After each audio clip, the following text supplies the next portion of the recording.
देखिए last class में हम क्या डिस्कस कर रहे थे। Will see. हमने देखा था कि हर जो युग है उसमें श्रेष्ठ साधन बताए गए हैं जो हमें प्रैक्टिस करने होते हैं। लेकिन इसका अर्थ ये नहीं है कि जो क्रियाएं जो साधन हमें पर्टिकुलर युग के लिए बताए गए हैं हम उनको दूसरे युग में प्रैक्टिस हम मतलब व्यक्ति जो है उसको दूसरे युग में प्रैक्टिस नहीं कर सकता। जैसे क्या बताया गया था कि जैसे संकीर्तन जो है वो कलयुग के लिए श्रेष्ठ बताया गया है। लेकिन ऐसा नहीं है कि जो सतयुग के लोग हैं वो संकीर्तन नहीं करते थे, ऐसा नहीं है। डीटी वर्शिप जो है वो द्वापर युग में श्रेष्ठ साधन बताया गया है। लेकिन इसका अर्थ ये नहीं है कि कलयुग में जो भक्त हैं वो डीटी वर्शिप नहीं करते हैं। तो ये चीज नहीं है। एक बार फिर से हम इसको पढ़ेंगे। प्रत्येक साधन का सिद्धांत सभी युगों में लागू रहता है। ऐसा नहीं है कि हरे कृष्ण का कीर्तन इस कलयुग में ही प्रभावशाली है और सतयुग में नहीं था। ऐसा भी नहीं कि लोग सत्य युग में भगवान श्री कृष्ण के पवित्र नामों का संकीर्तन नहीं करते थे। सतयुग में ध्यान ही प्रमुख साधना था और महान मुनिगण 60,000 वर्ष की अवधि से भी अधिक समय तक ध्यान करते थे। किंतु इस युग में हमारी अल्प आयु के कारण ध्यान द्वारा वह परिपूर्ण स्वभाव संभव नहीं है। तो समझ पा रहे हैं आप, कलयुग में जो जीव है उसकी आयु बहुत शॉर्ट है as compare to other yugas, बहुत कम उम्र है। आप देखेंगे जैसे व्यक्ति की यहाँ 50 साल का हो गया है वो, तो ब्रह्मलोक में वो सिर्फ 50 सेकेंड्स है। Can you believe this? हम सिर्फ 50, कोई व्यक्ति 50 साल का हो गया है तो ब्रह्मलोक के अकॉर्डिंग वो 50 सेकेंड का हुआ है। इतनी ज्यादा अल्प आयु है। ये तो फिर भी लोक की बात हो गई। युग की बात करें तो युग में भी कलयुग में जो जीव है उसकी आयु बहुत कम है। तभी आप देखिए ना, सुना है कि जो ऋषिगण मुनिगण जो है हजारों साल तक तपस्या करते थे। तो 1000 साल तो कौन जी रहा है अब। पहले के जो पहले युग गए हैं, लोगों की जो आयु होती थी वो इतने इतने वर्ष होती थी। इस वजह से वो तपस्या करते थे इतने इतने वर्षों तक। तो इस युग में हमारी अल्प आयु के कारण ध्यान ध्यान करना संभव नहीं है। मतलब बहुत टाइम टेकिंग है ये सब चीजें। इस कारण इस युग में विशेष रूप से यह संस्कृति की गई है कि हम सब एक साथ बैठकर हरे कृष्णा कृष्णा कृष्णा हरे हरे, हरे रामा रामा रामा हरे हरे का कीर्तन करें। हरे कृष्ण महामंत्र जो है वो स्वयं भगवान ने दिया है। इसकी हमने कल डिटेल में चर्चा करी थी। यह अत्यंत सरल है और प्रत्येक व्यक्ति इसमें भाग ले सकता है। इसमें ना तो किसी शिक्षा की आवश्यकता है और ना कोई पूर्व योग्यता की अपेक्षा है। कुछ भी तो क्वालिफिकेशन या ऑक्यूपेशन की नीड नहीं है। कोई एजुकेशनल बैकग्राउंड भी जरूरी नहीं है इसमें। कोई भी व्यक्ति कर सकता है। इस कलयुग में लोग अत्यंत मंद बुद्धि और भाग्यहीन भी है और साथ ही कुसंगति से दूषित भी है। तो आप देखिए ये वास्तविकता नहीं है। यहाँ मंद बुद्धि क्यों कहा जा रहा है? जो बात सही होती है उसको व्यक्ति गलत समझ बैठता है और गलत चीज को ही बहुत बड़ा सच मानकर भ्रम में जीता है। हम ये शरीर नहीं है फिर भी भ्रम में रहते हैं, झूठ को स्वीकार करते हैं कि हम शरीर है। और ऐसी कितनी सारी चीजें हैं। शास्त्र की बात पर यकीन नहीं होता है। कितनी कितनी नाम की महिमा बताई है, कहाँ यकीन होता है। स्वीकार किया है बट फिर भी आप सोचिए, जैसे हम चैंटिंग करते हैं, हर एक नाम का कितना ज्यादा लाभ है, कितना प्रभाव है, पर फिर भी हम कहाँ इतना अटेंटिवली करते हैं। ट्राई तो करना चाहिए कम से कम, अगर नहीं कर पा रहे हैं तो। भाग्यहीन भी है। भाग्यहीन कैसे है कि जैसे अब भक्तों की ही बात देख लीजिए, भक्ति करने का मौका मिला है, कितना सुंदर भाग्य है। पर फिर भी ऐसा नहीं सोचना चाहिए कि हम तो फंस गए हैं। पहले बढ़िया जीवन जी रहे थे, आराम से सोने को मिल रहा था, आराम से बाहर का चाट पकौड़ी खाते थे, एकदम फ्री का जीवन जी रहे थे, फंस गए अब यहाँ पर आके। ऐसा नहीं सोचना चाहिए। भक्ति करने को मिल रही है, ये बहुत बड़ा भाग्य है। हर कोई तो भक्ति कहाँ कर रहा है, समझ भी नहीं पाता है। आप खुद सोचिए ना, ऐसा जो भी भक्त है, उनको कहा जाता है कि तुम कुछ कर क्यों नहीं रहे हो, तुम्हें कुछ करना चाहिए। लेकिन वो पूरी बात नहीं बोलते। तुम कुछ कर क्यों नहीं रहे हो इस जगत में फंसे रहने के लिए। तुम्हें कुछ करना चाहिए ताकि तुम इस जगत में फंसे रहो। पूरी बात नहीं बोलते, आधी बात बोल के रह जाते हैं। एक बार बस विचार करके देखिए आप कि आपके परिवार में से या आपके कोई भी रिलेटिव या जिसको भी आप जानते हैं, जिसने भी अब तक देह छोड़ा है, वो देह छोड़कर कहाँ गया है। जो पूरे दिन ऑफकोर्स जिसने पूरे जीवन भक्ति नहीं की है, कहाँ गया है वो, किसको पता। किसको पता कि वो ही व्यक्ति अभी हमारी गली में एक कुत्ते का देह लेकर घूम रहा हो। Who knows. अभी सुबह की क्लास में बहुत अच्छा श्लोक चल रहा है, बहुत इंटरेस्टिंग श्लोक है कि कोई भी व्यक्ति जिसने भगवान की शरण ली है, जो भगवान की भक्ति कर रहा है, उसका कभी भी पतन हो ही नहीं सकता है। It is next to impossible, संभव ही नहीं है। हाँ, कि आगे जाके जैसे भक्ति कर रहा है और किसी तरह से वो डिस्ट्रैक्ट हो गया, फिर भी कभी नर्कगामी नहीं होगा वो, स्वर्ग की प्राप्ति उसे अवश्य होगी। तो समझना चाहिए जो भी भक्ति कर रहे हैं, उनका मतलब कोई स्कोप ही नहीं है कि उनके साथ कुछ गलत हो ही नहीं सकता है। और ये चीज तो प्रत्यक्ष अभी ही आप देख रहे होंगे, प्रैक्टिकली अपने जीवन में ये एक्सपीरियंस कर रहे होंगे आप।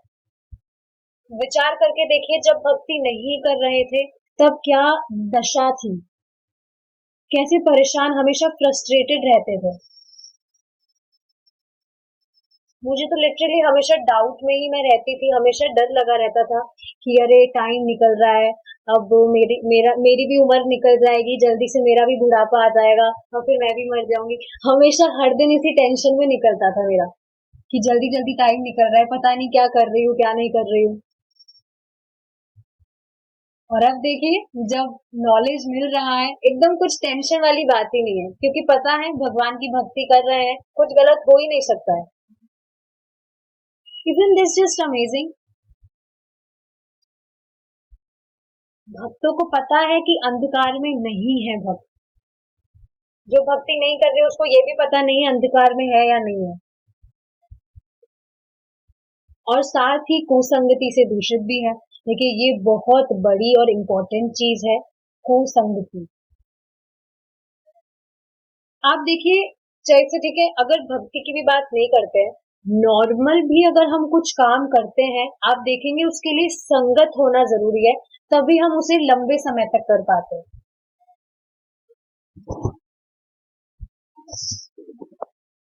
जैसे जो सात्विक मूवमेंट है, उन्होंने जो भी वो वर्कशॉप्स वगैरह कंडक्ट करते हैं, उसमें वो हमेशा ही बात बोलते हैं कि आपको सुबह 5 बजे उठना है डेली, तो आप एसोसिएशन में करिए। आपको डेली बुक पढ़नी है तो आप एसोसिएशन में करिए, आप उस हैबिट को कंटिन्यू कर पाएंगे लंबे समय तक। अब आप सोचिए, जो साधारण चीजें हैं उसके लिए हमें एसोसिएशन की नीड है, तो भक्ति बिना एसोसिएशन के कैसे व्यक्ति कर सकता है। तो एक तो ये पॉइंट हो गया, एसोसिएशन बहुत जरूरी है। अब कुसंगति की बात आ रही है। देखिए, ये बात समझने वाली है। आप खुद बताइए, आपके जैसे जो क्या कह सकते हैं, जैसे किसी व्यक्ति का एम कुछ अलग है, तो वो उन लोगों के साथ ही तो संगत करेगा जिसके विचार उससे मिलते हो। आप खुद सोचिए, जैसे कोई व्यक्ति है, उसे सात्विक जीवन जीना पसंद है, तो क्या वो राजसिक मतलब जो सात्विक जीवन जो नहीं जी रहा है, क्या उसकी संगति वो लेना चाहेगा? बिल्कुल नहीं लेगा, क्योंकि विचार ही मैच नहीं करते। तो कहाँ क्यों लेगा वो उसकी संगत? उसी तरह से भक्त भक्तों को हमेशा भक्तों की संगत में रहना चाहिए। जो भक्ति नहीं कर रहे हैं, उनकी संगति कभी नहीं लेनी चाहिए, कभी नहीं लेनी चाहिए।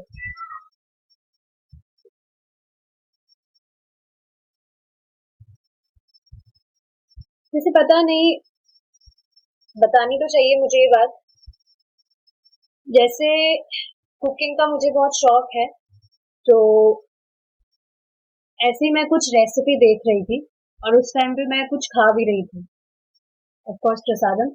तो उसमें कुछ ऐसा बना था, मतलब वो कुछ उस रेसिपी में वो अनियन गार्लिक से कुछ बना रहे थे। तो एकदम से पता नहीं, जो मतलब मैं वीडियो देख रही थी और मैं कुछ खा रही थी, तो एकदम से वो अनियन गार्लिक वाला टेस्ट मुझे याद आ गया, अचानक से। देख रहे हैं आप माया कितनी प्रबल है। आगे मैं कुछ कहना नहीं चाहूंगी इस पे, मतलब समझने वाली क्या बात है। जब हम किसी चीज को बहुत टाइम से नहीं कर रहे हैं, तो हम अपने आप को बहुत बड़ा हीरो समझने लगते हैं कि नहीं, ये तो इससे तो हम पार हो गए, ये चीज तो हमें कभी डिस्टर्ब ही नहीं कर सकती। बट ऐसा नहीं है, माया बहुत ज्यादा प्रबल है। तो अब आप सोचिए, अगर आप ऐसी लोगों की संगत में ऐसी लोगों की में ले रहे हैं, ऐसे लोगों की संगति ले रहे हैं जिनका भक्ति से कुछ लेना देना ही नहीं है, संभावना है कि आपका चित्त भी डिस्ट्रैक्ट हो जाए। देखिए, कुसंगति ही बहुत बड़ा कारण है हमारे डिस्ट्रैक्शन का। एक बार की बात है, राधा गोविंद महाराज परम पूज्य राधा गोविंद महाराज बता रहे थे कि जो एक साधु है, उसे शादी में जाने से बचना चाहिए, उसे शादी में नहीं जाना चाहिए। क्यों? उससे दोनों का खतरा होता है। स्वयं जो साधु है उसका भी खतरा होता है, और जो जिसकी शादी हो रही है उसका भी खतरा होता है। जो साधु है, अगर वो शादी में गया, तो जिसकी शादी हो रही है वो देखेगा, अरे ये तो बहुत खुश है शादी करके, तो वो साधु साधु बाबा का तो हो गया भजन डिस्टर्ब। अब उसके मन में भी इच्छा आ जाएगी कि मुझे भी शादी करनी चाहिए। ये अब आप सोचिए कि वो जो शादी कर रहा है, उसके दिमाग में आ गया साधु को देखकर। साधु का मतलब क्या होता है? भक्त जो भजन कर रहा है, जो सिंपल जीवन जीता है। साधु का मतलब दाढ़ी बाबा नहीं, दाढ़ी वाले बाबा नहीं। अब वो सोचेगा कि अरे ये तो बहुत सुखी है, इसके ऊपर कोई भी रेस्पॉन्सिबिलिटीज नहीं है, आराम से फ्री है, बस भजन करना है, कोई ड्यूटी रेस्पॉन्सिबिलिटी नहीं है। तो अब उसका भी जीवन खतरे में। तो इसका मतलब क्या है कि यही तो कारण है डिस्ट्रैक्शंस के। हमें हमेशा उन चीजों से ही हमारा अ, उन चीजों के संपर्क में रहना चाहिए जिनका संबंध भगवान से है। भगवान से इतर कोई भी चीज जो है, वो माया की ही चीज है, और वो एक और लेयर हमारे मन पर चढ़ाती है, इल्यूजन की। दूसरी तरफ अगर हम भक्ति कर रहे हैं, तो इल्यूजन की जो लेयर्स हैं वो क्लियर होती है, हमारा जो हार्ट है वो प्योरीफाई होता है। So we should be very much conscious about it कि हम किसकी संगति ले रहे हैं। बचना चाहिए, इससे हमेशा बचना चाहिए। श्री चैतन्य महाप्रभु ने इस महामंत्र के संकीर्तन का प्रवर्तन किया है। किस महामंत्र का? हरे कृष्णा कृष्णा कृष्णा हरे हरे, हरे रामा रामा रामा हरे हरे। आप सोचिए कितना मैजिकल मंत्र है ये महामंत्र।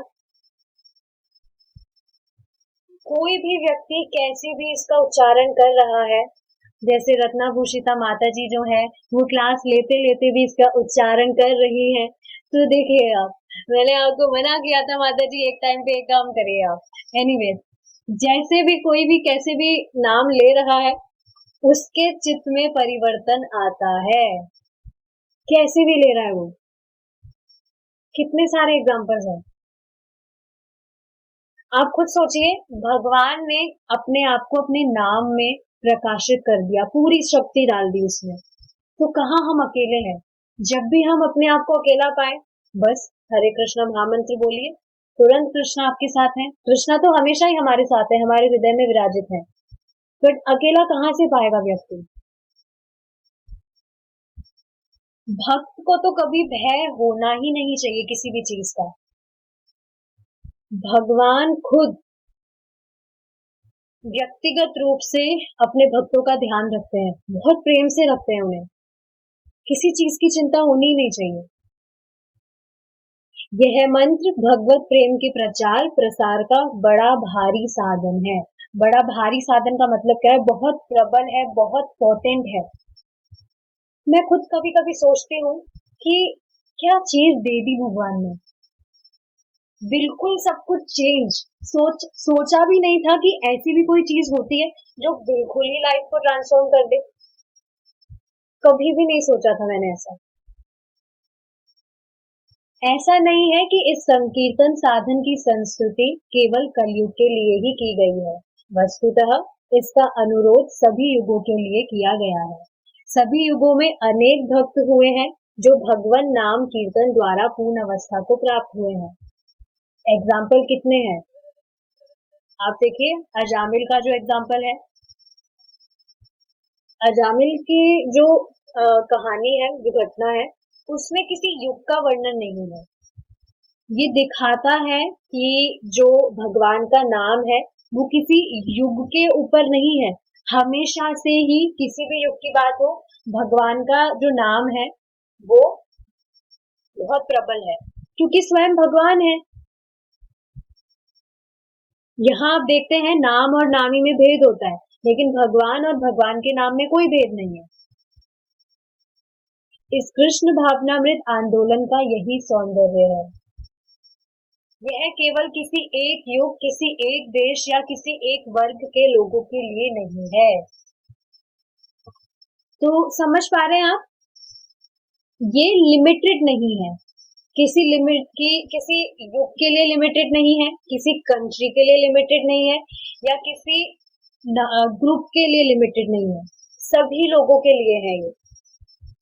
हरे कृष्णा का कीर्तन किसी भी युग में, किसी भी देश में, किसी भी सामाजिक स्थिति के व्यक्ति के द्वारा किया जा सकता है, और इसका जो प्रमाण है वो स्वयं श्रीला प्रभुपाद ने दिया है। सिर्फ भारत तक सीमित नहीं किया, जितने भी देश हैं सभी में श्रीला प्रभुपाद ने प्रचार किया। सभी देशों में भगवान का मंदिर है।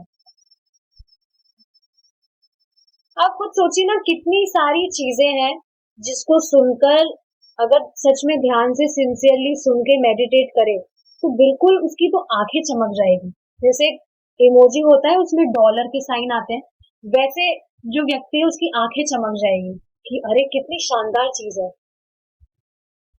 कभी देखा है किसी भी व्यक्ति ने कि दूसरे देशों में, मैंने तो कभी नहीं सोचा था, मैंने तो यही सोचा था कि इंडिया ही है जहां पर मंदिर होते हैं, बाकी जो कंट्रीज है वहां कोई मंदिर नहीं होते हैं। क्योंकि यही तो समझ थी कि जो भगवान है वो तो हिंदुओं के लिए है। पहली बात तो पता नहीं था कृष्ण भगवान है, यही पता, और था भी तो, मतलब ऑफकोर्स कृष्ण भगवान है, बाकी सब भी भगवान है, और सिर्फ भारत तक ही लिमिटेड है ये चीज। लेकिन ऐसा नहीं है, कृष्ण सबके हैं, सभी जीवों के लिए है, irrespective of any gender, any caste, any religion और any body। जरूरी नहीं है सिर्फ मतलब सभी तो जीव है, सिर्फ कॉस्ट्यूम अलग अलग मिला है। और अमेजिंग चीज क्या है, सिर्फ भगवान कृष्ण का ही जो मंदिर है वो सभी कंट्रीज में है। देवी देवताओं का मंदिर तो शायद ही होगा। आप सोचिए, पाकिस्तान जैसे देश में भगवान का मंदिर है। तो चीज तो यहीं से क्लियर हो रही है कि ये कोई धर्म के ऊपर तो नहीं ही है, किसी धर्म तक लिमिटेड तो नहीं है। ये धर्म समझ रहे हैं, मतलब जो हिंदू मुस्लिम ईसाई ये सब जो समझते हैं उपाधियां, यहाँ तक लिमिटेड नहीं है ये चीज, यहीं पर क्लियर हो रही है ये चीज।